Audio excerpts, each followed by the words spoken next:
Thank you, Prof. I'll say that seems to be the recurring theme that I've noticed in the quite a few sessions that we've had. Everyone, even the most successful people, have said, yes, you make some deliberate decisions, like you said, for your doctorate, but in majority of the cases, there's a higher hand sort of guiding you towards Yeah. where you end up, and all you need to do is work as hard as you can, and make as much impact wherever you find yourself, and ultimately you find your way, you find your path. So thank you very much for that. Professor Adekunle, I have a question for you as well. You're also in academia. Would you say academics, would you say it's a fulfilling career? And yes, would you say it's a fulfilling career? Is that something that you would encourage maybe people in this panel who are thinking of, oh, the only places I would like to work is a bank or an investment bank, or I'll like to work in an oil company, because that's what everybody my age wants to do. You want to work in an oil company so you can earn big money. But you also mentioned that you turned down some opportunities in oil companies. Professor Shonaya also mentioned as well that she got grants to conduct research, which is also good for humanity. So, in your perspective, is it a fulfilling career? And would you advise people to go into it? Well, it's quite a fulfilling career for me, actually. And then I would encourage those who have passion for that to go in for it if you have passion for it, because like we have different careers, and then it depends on what people want, actually. So but I would think that, because that's the only area where I can be fulfilled anyway. But then, even if you wish to do that, don't forget that your background matters. There are some, your qualification for you to be able to do that and be in lecturing, you need to, and be fulfilled, you need to have your PhD. And so it's actually a little bit long way to go. So for instance, if you don't have the right grade, right from when you're coming out of your first degree and having your second degree to your third degree, then that can be a problem. But for those people who have what it takes, who meets the criteria, I would say it's a fulfilling career, because not just because if you look at it, maybe when you're doing it in Nigeria, as a professor in Nigeria, you know the problem we have in the academic, in the universities, and you know what the government is trying to do compared to what we have abroad. Okay, so but I would say that if you have the criteria and you know exactly what you want and you have passion for it, because whatever you do and you don't have passion for, you can hardly succeed in it. So it depends on the passion you have for it. But I would say for those who want to deviate, if you are not keen on coming to academics and you want to deviate, of course you can do that, and you can do it intelligently. I need to digress a bit. I'm a chemical engineer, and then as we're talking now, I think one of my students is also part of this platform now, and then he knows the passion that I have for this. But for instance, if you're a chemical engineer or electrical or mechanical engineer, and you want to move from Nigeria to come abroad and work for international organizations or work in international organizations, it's not the certificate that really matters. That is where skills comes in, and your network. Because the certificate you have, hundreds of thousands of people have the same certificate you are carrying around. And then when you want to work in an international organization, what they will ask you, what are you bringing to the table? What specific skill do you have? That's what matters. So we need that reorientation, particularly from those people coming back from Nigeria, actually, or maybe from Africa, or maybe the third world or developing country. We cry so much about certificate. Oh, I have my bachelor in this, I have my master's in this, but it does not really count if really want, but it can give you an open gate entry. Like you have it as an entry point. You can come in, but then what do you have to offer? Because it's not a place where you come around there, you need to do aptitude tests like you used to do back home, you need to conduct this. That may not be the case. Your certificate is there and nobody is doubting that certificate. Nobody doubts it. But the skill you have, can it be beneficial to this company? When you are given an appointment, can you hit the ground running the same day, working efficiently? That is what matters. Your certificate will no longer matter at that point. So I want people to say, Don't depend on yourself. If you need to get job internationally, there are so many courses, even online, that you can do to improve your skills. Your skills is much, much important than the paper certificate you carry. Okay, thank you for that. Just still on the theme that you mentioned, in terms of not focusing so much on getting a degree, but on getting the skills. How would you suggest people who, because most of our audience are from Nigeria, how would you suggest people get their foot in the door? How do you get that experience? Because I always notice there's always that catch 22. Everybody says you need experience. But if you're not willing to give me the experience, how do I get the experience? So how would you say people can get experience? Say out of high school, how do you get experience? Yeah, particularly a focus on when you graduate from the university. I know many graduates, maybe they graduated from the university at the age of 25, 26, and they will be telling you need 4 years or 5 years experience.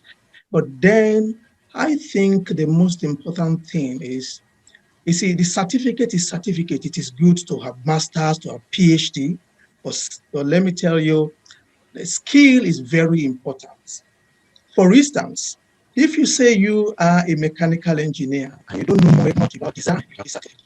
And then if you are a chemical engineer and you don't know something about the software, like Aspen-HYSYS that is being used, if there is someone or a student or a graduate who knows that, I think the skill you can, I mean, it costs money to acquire knowledge, and it costs money also to acquire that skills or experience. But in this case, in that of Nigeria, it's not really easy to say you, because it's certificate. We are so much certificate dependent. We rely so much on certificate, but skill is what is needed much abroad. Because you will find out as in an organization, you have somebody with BSc and you have masters or PhD. Maybe you are earning almost the same salary.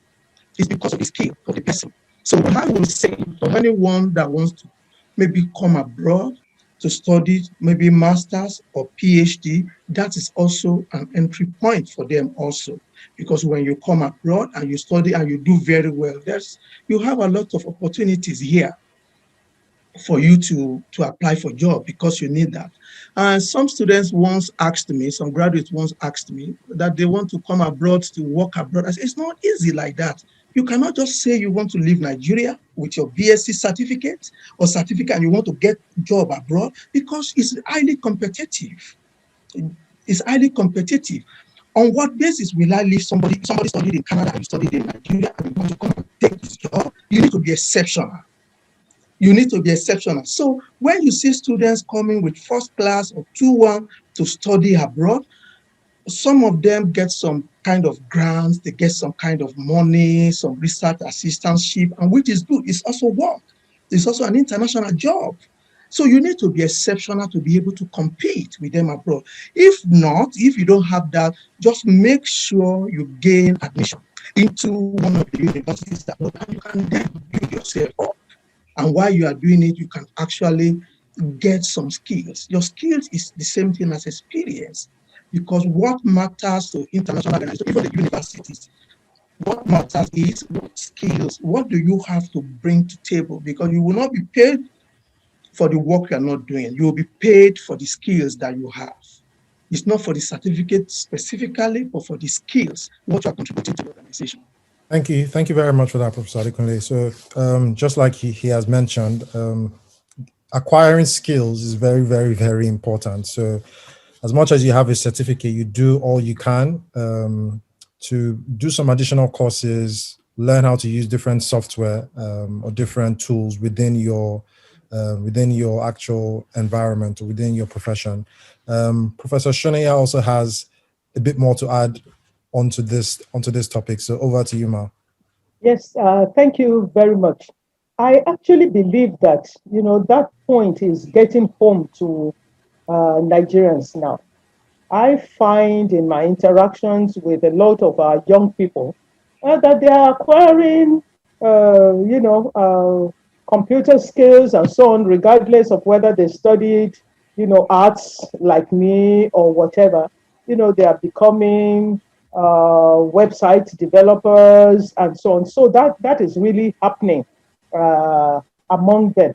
And there's one point I always like to make, maybe just because it makes me feel good, but I think that Nigerians are exceptional. We really are. You know, go anywhere in the world. I say it with great pride and assurance. Go anywhere in the world.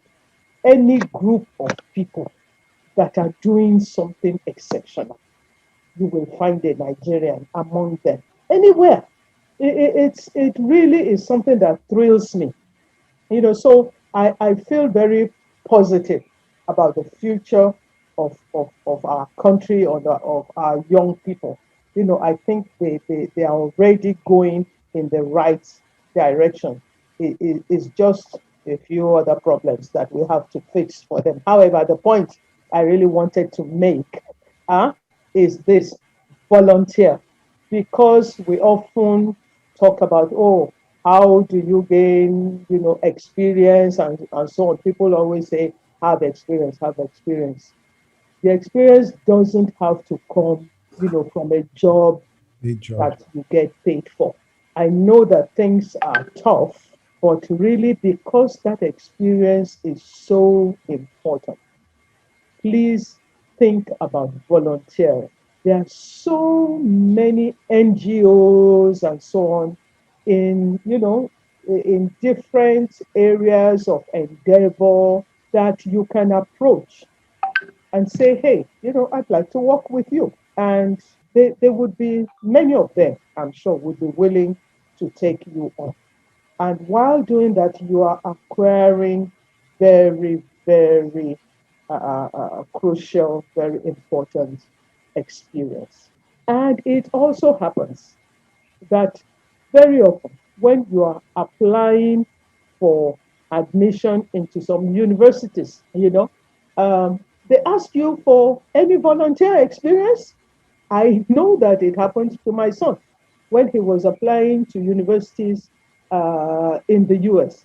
They wanted to know whether, you know, he has volunteered for anything before, especially at the postgraduate level. They don't want your vision to be all about yourself. And so, do you have an expansive vision? Do you have an inclusive vision? Have you sought to address issues that concern others apart from yourself? And so on. So, these are important points to underscore. The world is looking for talents, and they know that Nigeria has talent. We stand a good chance, you know, of things. So let's just prepare. Just make yourself the best that you possibly can. You know, that's what I wanted to add. Thank Thank you. you, Prof. Thank you very much for that. I think that's very insightful, and it just feeds off what Professor Adekunle said. So we all have to take the initiative. There are millions of people that have first degrees, masters, double masters, triple masters, PhDs, but we don't take the initiative by volunteering and taking ourselves out of our comfort zone. People will probably not give us an opportunity. So, like you said, I think if I have a company and I have two people who are coming for a position, both have master's degrees, I'll probably take the person who has come out of their comfort zone, taking the initiative to volunteer somewhere. It shows that the person was willing to do more than expected. So I agree with that, and I hope everybody takes that point. Thank you for that. I think we have Swachet Sankey, who just joined and wanted to talk about this a bit as well. Hi everyone. First of all, I have to apologize for coming in late. I am in Sierra Leone and I forgot that Sierra Leone was an hour behind Nigeria. So I logged in at exactly 2 o'clock, which was 3 p.m. Nigeria time. So I must apologize. Thanks, ID and your team for the opportunity to share. I just wanted to just piggyback on a couple of things that I heard the previous speakers talk about. And I really, really would want to emphasize on this issue of volunteering, because people think that volunteering doesn't count, but it really, really counts. And for me, when I began my career in development in 2021, what actually prepared me to be able to contribute, to be able to work in international development was because I volunteered throughout my university. So even though I was studying business administration, I was volunteering in a development outfit that worked with communities around health and education. And that was what actually prepared me for my first job with an American NGO back in Nigeria. So it is very important to understand that it's development work is not necessarily about what you read as a first degree. It's about the hands-on experience that you bring. Your first degree gives you the basic skills that you need to be able to um, to think critically, but hands-on practical skills is what makes you excel in international development. I'm talking specifically with regards to international development. So it's important to look for all the opportunities, like Professor Remy was saying, to volunteer and add that to your academic skills. Also, you need to also look at soft skills around networking. So it's not just about having computer skills or being able to use certain computer packages, but you need to also build your networking skills and build your confidence around reaching out to people. Never ever be afraid to reach out to people that you think can contribute to you, can mentor you, and can link you up to opportunities. So networking skills is also very, very important. You're never too young to start networking. So as a fresh graduate, it's important you look out for people and opportunities that you can network in. And then I would say read, read, read. You need to read. So for instance, if you have a first degree in engineering and you want to work with an NGO that is into health, there's so much on the internet. There's so much in this organization website that when you just read, it opens your mind to what they're doing. It opens your mind to what's happening in other parts of the world. So you shouldn't limit yourself to what's going on around you alone, but go in and read. Read about your areas of interest. Read about those organizations that you're interested in. What are they doing? Go to their website, send an email. You may not get an immediate response, but if you keep at it, it really makes the difference. And I would say that once you find your way into what you want to do, you need to build a reputation for yourself. So hard work is very important. You need to be known as someone that can deliver. Even if it is your first job, even at volunteering, you need to demonstrate that you're someone that is reliable, you're someone that has integrity, you're someone that works hard, and you're someone that goes the extra mile, because people will always look out for people that go the extra mile. So I just thought to add that to the conversation. Thank you very much. Yeah, so thank you very much for that. So I think I haven't got any more questions in the chat. So if you don't mind, Hope, could you just do like a brief outro and let us know what the next steps would be? Thank you, everyone, for coming. I think we've gotten to 45 minutes already. It always runs so fast. I don't know why. Normally, when the conversation is so interesting. But I just want to thank Professor Adekunle, Professor Shonaya, and Swachi, and everyone who has been able to attend. And most importantly, thank you, Mr. Moderator Tobilola, for making today a special one.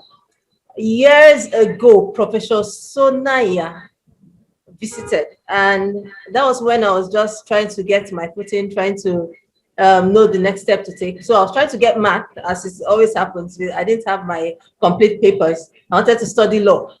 And I decided, okay, fine, let me just go do secretarial studies just to while away time until I get my papers. And Prof came by and she said, what are you doing? I said, I'm doing secretarial studies. I said, oh, that you're going to be hot cake if you join that with French.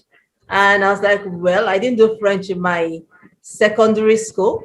And she said, well, we are here to start up a French prelim department with the French prelim unit with the French department at the University of Jos. I was like, fine, okay. I'll try to apply. And funny enough, I registered, I got that and applied, and I got admitted. And yes, I became hot cake, as she said, in quotes. And I got because of that, I got my first job with ECOWAS Commission. And that was exactly 1 month after my youth service, I got that job.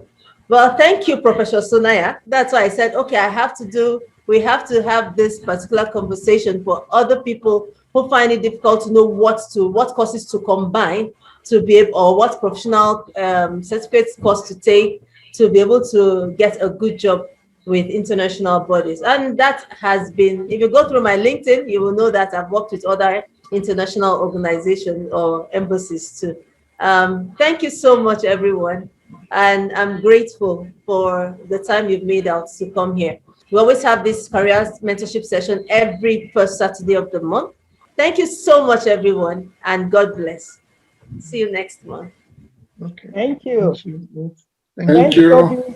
Good moderation. Thank you. Thank you. Excellent moderation.